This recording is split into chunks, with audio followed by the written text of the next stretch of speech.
ภาพจำในวันวานใจอ้ายยังคาอยู่มองเก่าเห็นน้องเดินคู่กับเขา หัวใจอ้ายเหงาลงทุกวัน เจ้าเปิดตัวคนใหม่อ้ายกลายเป็นคนบ่สำคัญ ความหักที่เคยให้กัน วันนี้มันสลายลงไป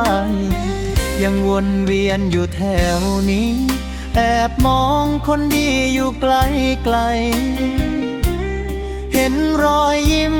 เจ้าสดใสอ้ายก็แอบดีใจน้ำเบาเบาแต่ความจริงมันเจ็บย้อนอ้ายมันแค่ส่วนเกินของเจ้า ความหักเฮาสองคนเก่า เจ้าคงโยนทิ้งลงดินบ่อยากจะกวนใจเจ้าย้อนหูว่าเฮามันคนละชั้นพื้นที่ข้างกายน้องนั้นอ้ายบ่มีสิทธิ์ไป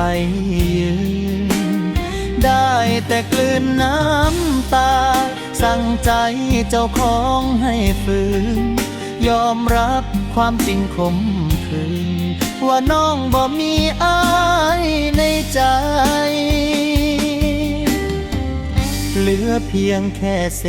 ษหักในหางตาที่น้องมองมาก็บอกเคยเห็นค่าความหมายเป็นเพียงฝุ่นผงที่ปลิวลอยผ่านหน้าเจ้าไปบ่มีความสำคัญอันใดในหัวใจของคนลืมกันบ่ได้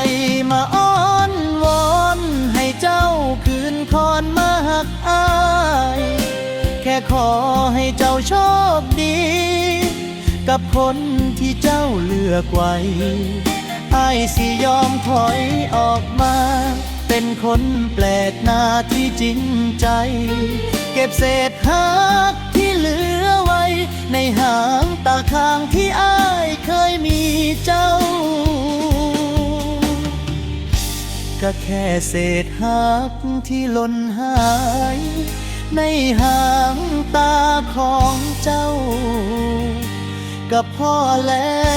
วใจ